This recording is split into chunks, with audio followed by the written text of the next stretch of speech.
program with Fibber McGee and Molly.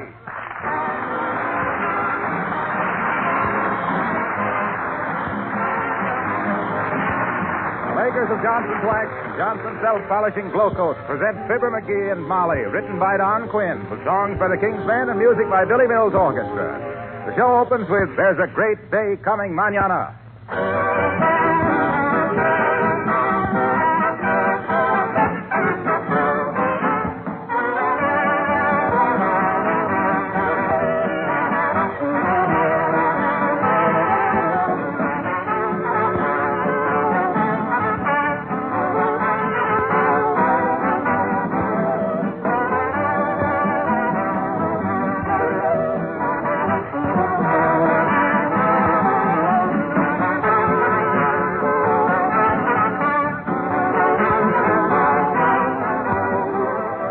What has a thirsty palm tree way down in Brazil got to do with your floors? Well, you'll have the answer to that question if you'll read an interesting two-page advertisement in this week's issue of Life magazine. That palm tree in Brazil is called the carnauba palm, and it's the source of carnauba wax, one of the main ingredients in the Johnson's wax you use on your floors, furniture, and woodwork. So every time you protect your things with a coat of Johnson's wax, you are really demonstrating the good neighbor policy between this country and our South American ally, Brazil. The true secret of Johnson's wax is the skillful blending of carnauba with other waxes to produce a wax coating that provides both protection and beauty. Right now, especially, you'll want to take good care of the things you have. And the easy way to do this is with genuine Johnson's wax, which is now available in paste, liquid, or cream form.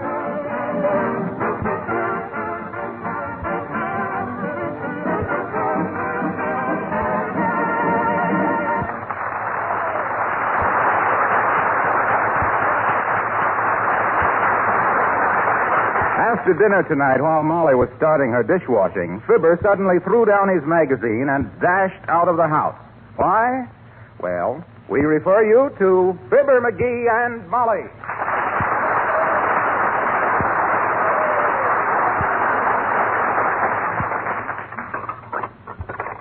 Well, I wonder what got into McGee all of a sudden. Oh, well. McGee never helps me wash the dirty dishes, McGee. Okay, Molly, one side there. I'm taking over the dishwashing tonight. Give me that apron. McGee, what on earth? Come on. This is important. Open this package of soap while I roll up my sleeves. Then you go sit down and knit a natty little nightie for some nipper in the Navy while I wash these dishes. Here. Huh? Calm down. Okay, I'm calm. I'm as cute as a cucumber. Take off your hat. Huh? Oh, excuse me. Oh, but come on, Molly, come on. I got to... Stop skipping around whilst I'm talking to you. Well... For goodness sake. You're as jumpy as a Jeep. Now then, tell me what this is all about. Okay, you see this package of soap? Yes. This is Latherino, the soap that's going to be worth $5,000 a year to you and me. You don't say. Yeah. What do we do with it? Wash the Rockefeller Foundation? Maybe I better start at the beginning. Well, now we're getting someplace, and I don't think I'm going to like it when we get there. Oh, yes, you will, baby. Look, I'm entering a contest. Oh, now don't start owing. Don't start owing till you hear what I got to say. All right. If it's worth $5,000 to us, I'll stop owing everybody.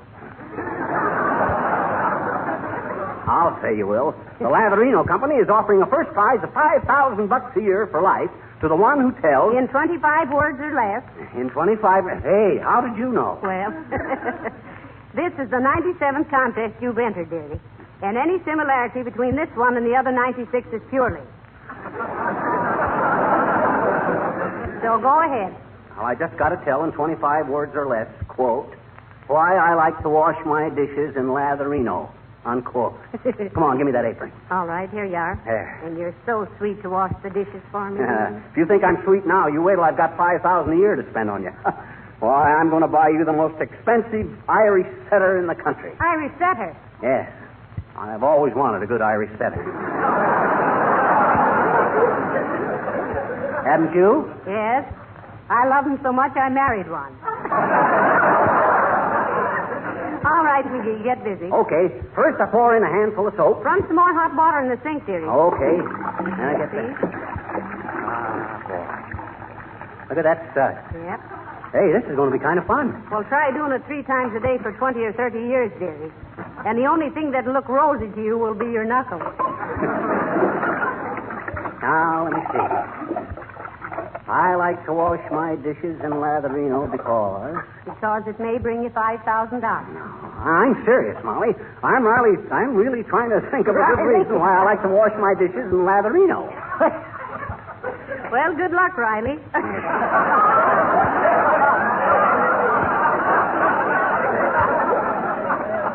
I've never yet found a good reason why I like to wash dishes. Besides, it's a pain in the neck. Come in. Hello there, girls. Oh, excuse me, Johnny. The apron fooled me. You kids want to buy any Easter eggs? No, thank you, Mr. Oldtimer. I don't believe we want any. Oh, come on, kids. I got some beauties this year. Purple ones, pink ones, striped ones, polka dotted ones with pictures on them. Oh, my. Did you dye them yourself, Mr. Oldtimer? Sure did, daughter. Stripped down in my bathing suit, went out in the backyard and colored eggs till I was blue in the face, green on the knees, and purple on the feet. Well, I imagine purple feet look good on you, old-timer. I didn't think so, Johnny. So you know what I done after that? What'd you do? I died with my boots on.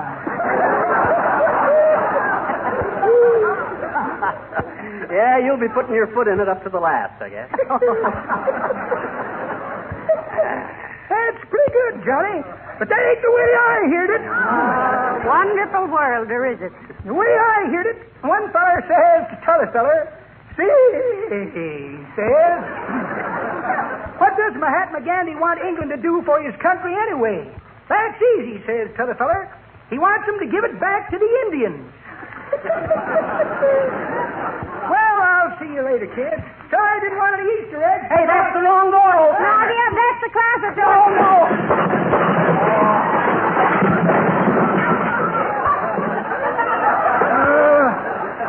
Ain't you kids ever going to straighten out that gosh darn museum?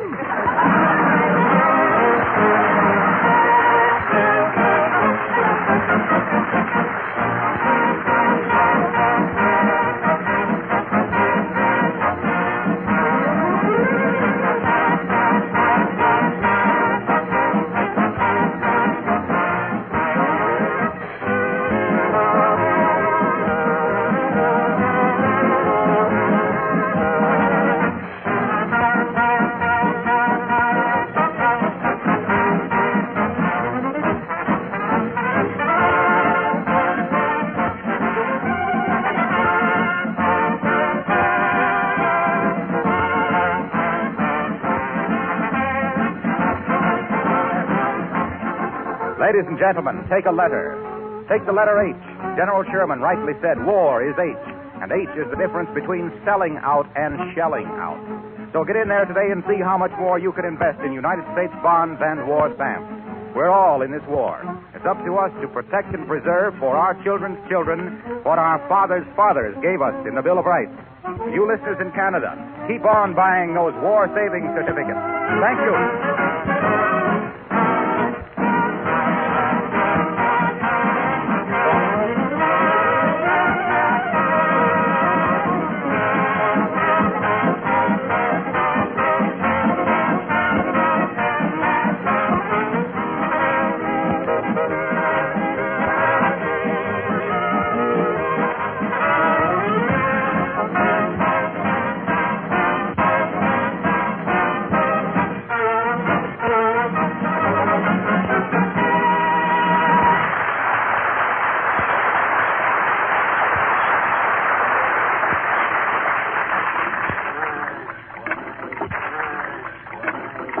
Aren't you getting tired? This is the third time you've washed those dishes. Yeah, and I still don't know why I like Latherino. Well, it really does get the dishes clean, don't it? Well, you can get them just as clean with a handful of grass if you wash them 3 times. I could say. I'll go see who that is, McGee. Now be careful with those dishes. Okay, now let me see. I like Latherino soap for washing dishes because... Oh, why do I like Latherino? Because the skin on my hands retains its natural loveliness. I like Latherino because Latherino has a swell smell. Hey, now I'm getting it. Latherino. Oh, McGee, here's Mrs. Uppington. How do you do, Mr. McGee? Ah, Jeannie with the light brown station wagon. Hi, Uppy. Curl up on the kitchen cabinet near the sugar. Sugar? Thank you, Mr. McGee. Your hospitality is only exceeded by your charming appearance in that apron. But if you don't mind my mentioning it, your trousers are showing. Doesn't he look ducky otherwise, though, Abigail? Simply ravishing, my dear. And who is doing his hair these days, if anyone? He does it himself with an egg beater, I think. But, you know, he's so busy with his dishwashing and housework that... All right, break it up, girls. Break it up. I'm doing this so as I can enter a contest, Uppy. Why I like to wash my words in Latherino in 25 dishes or less. Oh, yes. Oh, these contests are so enthralling, Mr. McGee. Such a challenge to one's ingenuity. Oh, I got ingenuity, all right. But why shouldn't I? I'm part Indian. Careful with my teacups, McGee. Why, I think he's being extremely careful, my dear. But I'm afraid his apron is coming loose. Here, let me tie the bow in the back a bit tighter. Hey, not so tight. You're choking me. Quit that.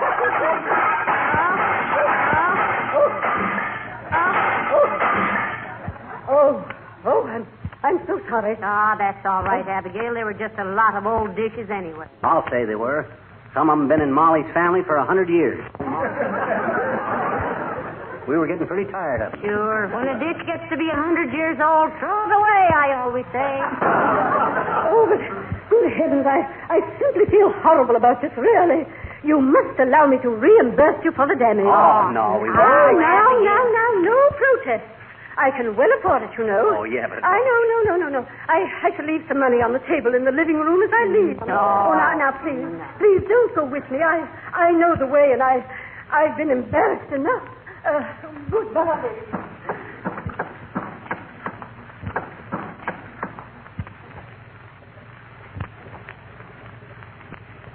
Out of my way, McGee. Oh, boy. Where'd you leave it? Give me nothing at all. Oh. Here it is. How much? 100? No. Not 500? No. McGee, don't tell me she left 1,000. No. Well, what did she leave? $3. For all those dishes, why, the stingy thing. You know what I'm going to do? I'm going to call that cagey old gypsy up and scorch her clear down to her wedgies. I'll burn that old moose till the whole town smells like venison. $3. Why, of all the... Hand me Forget the it, phone. dearie, forget it. Huh? She hasn't had time to get home yet. Come on, let's go in and clean up that mess in the kitchen. Imagine her leaving $3 for all those dishes. Why, that woman is so close she breathes down her own neck. No. Take it easy now, McGee. We can't all be... Hello, folks. Oh, hi, Harlow. I can't shake hands now. My hands are all soapy. He's washing the dishes, Mr. Wilcox. And if that makes you feel faint, have a chair. I don't believe I ever saw you in an apron before, Fibber. Up to now, your charm and daintiness had escaped me. Oh, cut it out. You ain't sincere.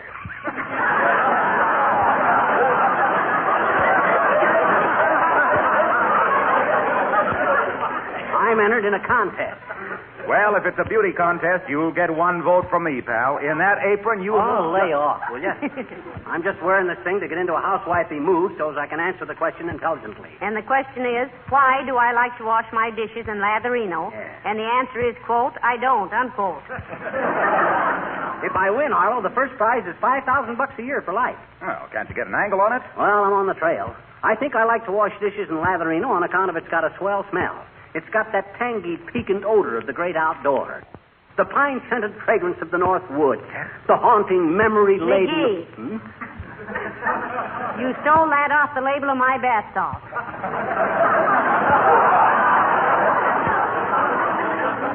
Oh, well, I wasn't going to use it for Bina. You mean verbatim. Look, Fibber, maybe I can give you a lead. I know most of the angles on household products and why people like them. Of course you do, Mr. Wilcox. Let him help you, McGee. Sure, look. The Latherino Company probably wants to hear something nice about their product, something they can tell other people, use in their advertising. That's sensible, too. Well, go on, Harlow. I'm all ears, and they're twitching with eagerness. Well, now take what people are always writing to the Johnson's wax people in Racine. They say, I love Johnson's self-polishing glow coat on my kitchen linoleum because it saves me so much work. Yes, but then They say, when I think that all I have to do is pour out a little glow coat, spread it around, and let it dry to a beautiful mirror-like polish in 20 minutes or less. Yeah. I wonder why I ever used the old-fashioned scrub brush. Yeah, but Harlow, this is a different And thing. they usually go on to say Johnson's self-polishing glow coat has given my linoleum a new lease on life. Sure. And given me one, too. Well, because it saves me so much work and time and money. But Harlow, I can't. So, you see, pal, all you have to do is think up some reason why Latherino is better than other soaps. Just like Johnson's Glow Coat is superior to other products of its kind. You see, McGee, that's all. Doggone it, I knew that. But what can I say about Latherino? What do you want me to do, Fibber? Write out your whole contest entry for you? You go earn your own $5,000. This is your baby. You rock it.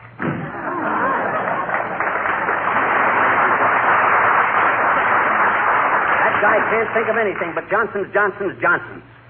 Someday I'm going to turn him over and give him the needle and play the other side. Now, look, dear, you go ahead and write your answers to the contest, and I'll go out in the kitchen and sweep up those broken dishes. Okay, now let me see. I like Latherino because when the suds go down the drain, it sounds like a horse pulling his foot out of the mud. That's no good. Might be repulsive. Now, let's see. I like Latherino because Latherino... Hi, mister. Hi, Latherino. Hi, sis. Don't bother me now. I'm busy. Oh. Well, what are you standing there snickering about, sis? Gee, do you look funny in that apron, mister? Oh, yeah? Well, I don't look any funnier in this apron than some gals do in slacks. That's what my daddy says, I betcha. Your daddy never saw me in an apron. Yeah, but he's seen my mama in slacks, mister. And you know what he says? I'll come back in about 15 years with earmuffs on, sis, and I'll tell you what I imagine he said. Well, he says for her to get into slacks is like trying to put 2 quarts of jelly in a quart jar.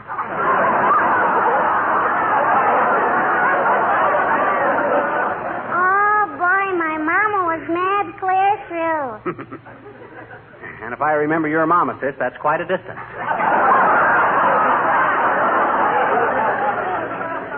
Now, run away, will you? I want to think. Well, gee, can't you stop thinking long enough to tell me a story, mister? No, I can't. Oh. Oh, well, all right. If I tell you a story, will you scram out of here and leave me in peace? Sure I will, I betcha. Cross my heart. Your heart's on the other side, sis. Crossing your appendix don't count. Okay, here we go. Once upon a time, there was a little girl named Cinderella. Shall I stop you if I've heard it? Oh, certainly. One day, Cinderella was... Stop. I've heard it. Okay. Once upon a time, a little boy named Jack planted some beans. Stop. I've heard it. Okay. Once upon a time... Stop. I've heard that, too. Well, doggone it, sis, if you're so smart, you tell me a story. All right. Well... Once upon a time, there was a big city, and it had a river running through the middle of it, and there were lots of little boats to take people and automobiles from one side of the river to the other. Well, what kind of a story was that? A fairy story.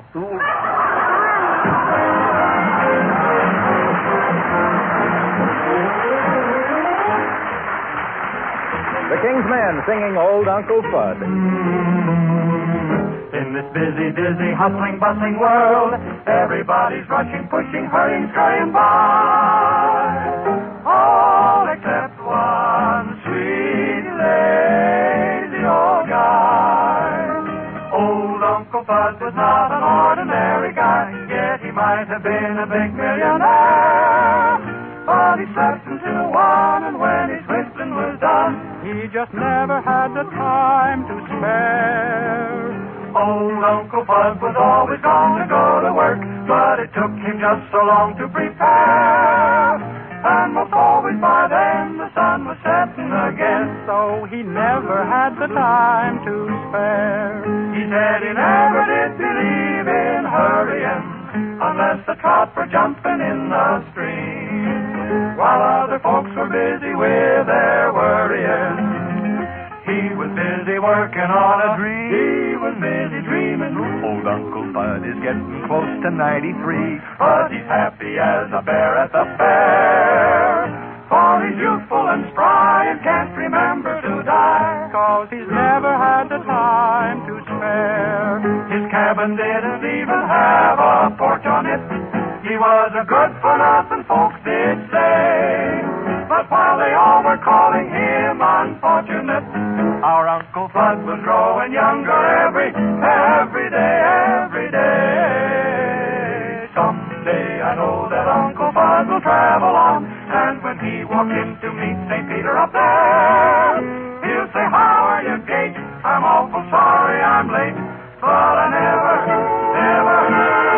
had the time to spare."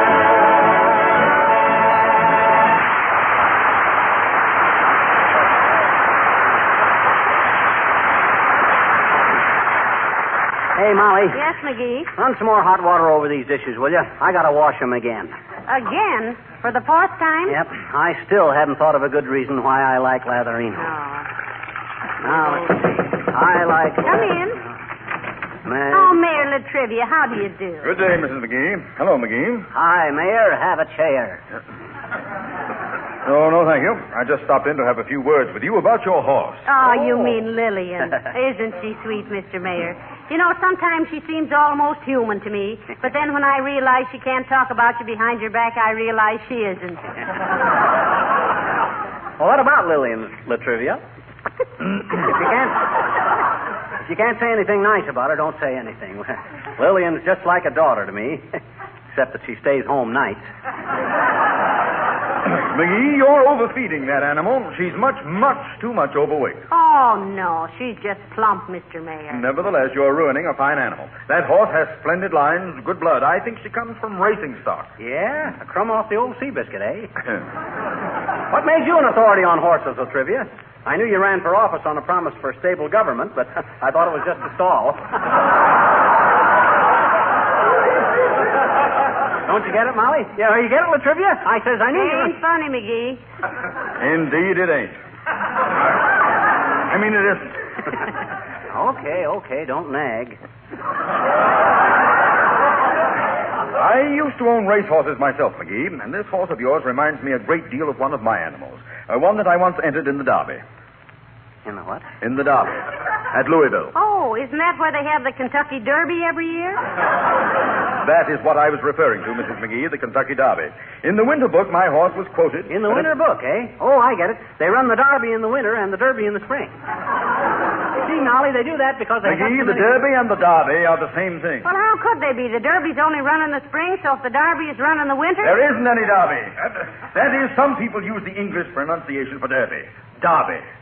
Since when did they start running the Kentucky Derby in England, Latrivia? They don't run it in England. It's just an English pronunciation. Well, why should they pronounce it different in the winter than they do in the spring?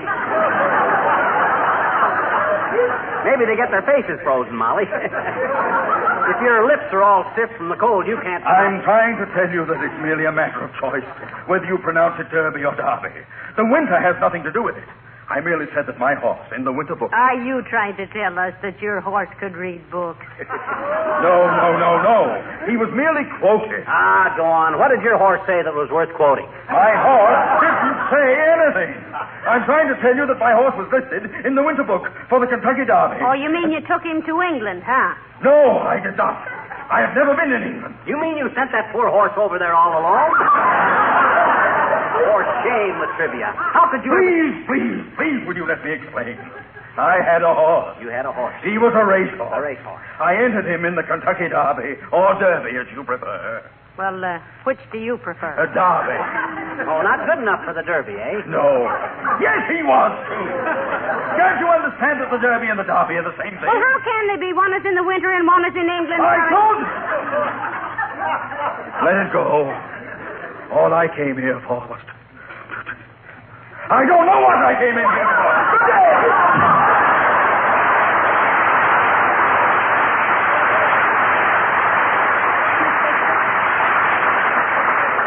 Now, McGee, we really shouldn't lead him on like that.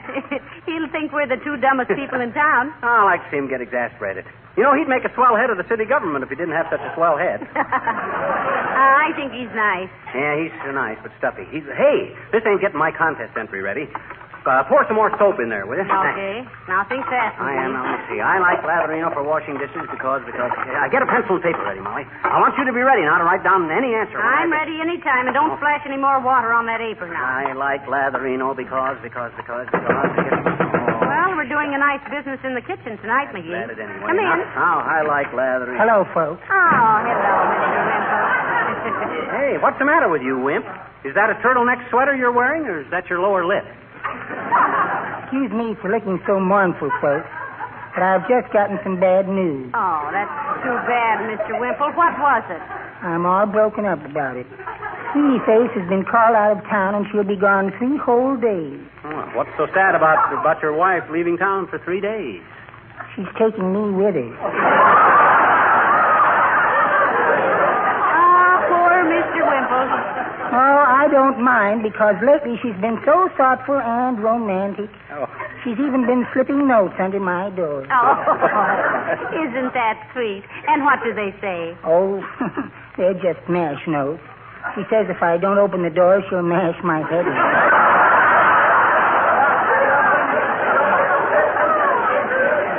Well, I'd better run along. I've got to go to the drugstore to pick up some things. Hey, before you go, Wimp, there's something I'd like to ask you. Why are you holding your arm like that? Oh, Sweetie Face tied a knot in it so I wouldn't forget to buy her some vitamin pills. My heavenly days, is it broken? Oh, no, Mrs. McGee. Just a bone in it. Sweetie Face does get a little playful at times, but thank goodness she can't take me over her knee and spank me anymore. She can't? Who's stopping her? Priorities. How do priorities keep her from turning you over her knee, Mr. Wimple? Well, haven't you read the papers? No more cuffs on the pants? You should not let her get away with that stuff, Wimp. Why don't you be a man and stand up for your rights? Every man ought to be the boss in his own house. Oh, that's very good advice, Mr. McGee. And I'd be inclined to take you seriously if I hadn't seen you in that apron. Well, goodbye.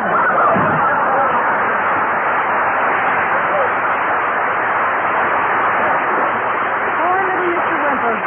You know, he's so terrible. Hey, Molly, I got it. You got what, dearie? Dishwater hands? No. My idea for Latherino. Wimple gave me the idea. Here, write this down. All right. I like Latherino for washing dishes because it's so much fun. My wife takes me to task every time I take the task from her. Quick, how many words? Exactly 25. Wow, that's it. Now, here you finish the dishes. No, never mind. This is more important. Write an envelope quick and I'll mail it. What's the address? Well, it's right on page 67 of that magazine. Page 67. That's it. All entries to be mailed to contest judges, Latherino Corporation, Sudsville, Ohio. That's right. On or before midnight of April 1st, 1900... McGee. Huh? Where did this magazine come from? I picked it up in the dentist's office this morning. Why? Well, it's for March 1938. This contest closed 4 years ago. What? You mean I'm too late?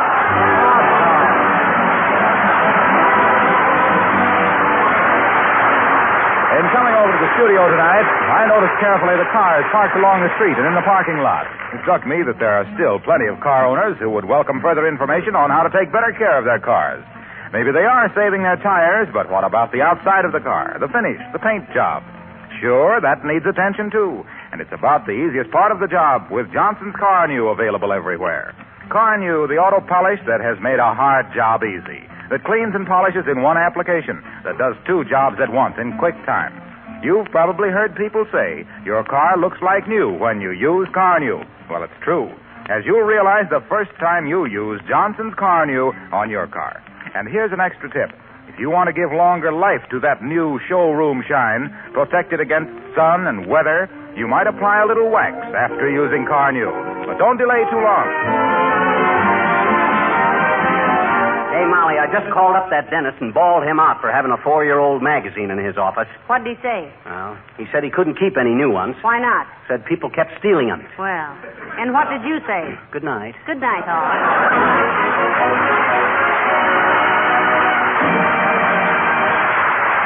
This is Harlow Wilcox, speaking for the makers of Johnson's Wax Finishes for Home and Industry, inviting you all to join us again next Tuesday night. Good night.